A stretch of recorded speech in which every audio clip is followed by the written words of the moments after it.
राजधानी भोपाल में कांग्रेस ने प्रदर्शन किया और भाजपा कार्यालय का घेराव करने की कोशिश की। हालांकि मौके पर मौजूद पुलिस ने उन्हें रोक दिया और वाटर कैनन चलाकर कार्यकर्ताओं को तितर-बितर कर दिया।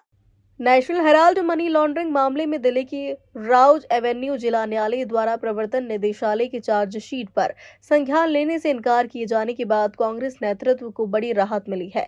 इसी फैसले के समर्थन और केंद्र सरकार के विरोध में राजधानी भोपाल में बुधवार को प्रदेश कांग्रेस अध्यक्ष जीतू पटवारी के नेतृत्व में हजारों कार्यकर्ता बीजेपी कार्यालय का घेराव करने निकले थे, लेकिन रास्ते में ही पुलिस ने उन्हें रोक लिया।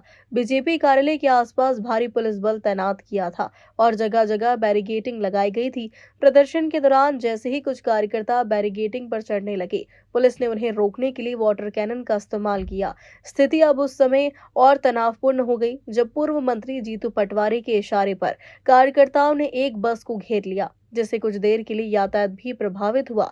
पुलिस ने तुरंत मोर्चा संभालते हुए प्रदर्शनकारियों को समझाने की कोशिश की, लेकिन न तो मानने पर कई कांग्रेस कार्यकर्ताओं को गिरफ्तार कर लिया। कांग्रेस नेताओं का आरोप है कि ईडी के जरिए विपक्षी नेताओं को परेशान किया जा रहा है और नेशनल हेराल्ड मामला पूरी तरीके से राजनीतिक प्रतिशोध का हिस्सा है। जो जवाब दिया है, ये पूरे देश में इस तरह का वातावरण बदले का ये तानाशाही लाता है, तो इसके खिलाफ कांग्रेस पार्टी अब आगे करेंगे बात। आगे कार्यालय का घेराव इसलिए किया गया था क्योंकि जो ईडी है, जो कि भाजपा की एजेंसी है, वो उसने जो राहुल गांधी जी के खिलाफ जो चार्जशीट फाइल की थी, उसको दिल्ली कोर्ट ने पूरी तरह से निराधार निरस्त बता दिया है और यह भी कहा है कि ये पूरी तरह से राजनीतिक है।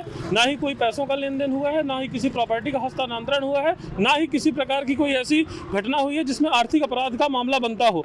और ईडी को भाजपा की एजेंसी इसलिए कह रहा हूँ क्योंकि ईडी अब भारत सरकार या केंद्र सरकार की एजेंसी की तरह नहीं, विशुद्ध रूप से भाजपा की एजेंसी की तरह काम करे। इसीलिए हमने सरकार का नहीं, भाजपा का घेराव आज किया था और इसलिए भाजपा कार्यालय की तरफ जा रहे थे। देखिए, जिस प्रकार से नरेंद्र मोदी की सरकार बनी थी, वो 2014 से लेकर 2021 तक नेशनल हेराल्ड कांड में जांच की थी और ईडी ने साफ साफ कहा था कि इसमें कोई मुकदमा नहीं बनता। नहीं, कांग्रेस का आज प्रदर्शन था, हमारे द्वारा उनको पहले ही अनुमति के बारे में स्पष्ट मना कर दिया गया था। हमने 5 नंबर स्टॉप पे बैरिकेड लगाए थे, बैरिकेड पे उनको रोका गया, उनको समझाइश दी गई, चेतावनी दी गई माइक पे कि इससे आगे जाना अलाउड नहीं है। वो फिर भी नहीं माने, बैरिकेडों पे चढ़े, जिसमें फाइनली उनको उपद्रव कर रहे थे, आगे कहना नहीं मान रहे थे, तो कुछ लोगों को हिरासत में लिया। सर, इस दौरान किसी को चोट लगने की हमारे पे कोई सूचना नहीं है और ना ही किसी ने ये इस संबंध में कोई शिकायत दर्ज कराई है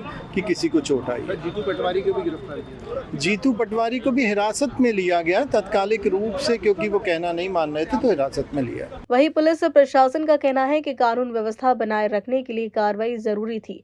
प्रदर्शन और गिरफ्तारी के बाद भी कांग्रेस कार्यकर्ताओं में आक्रोश देखने को मिला।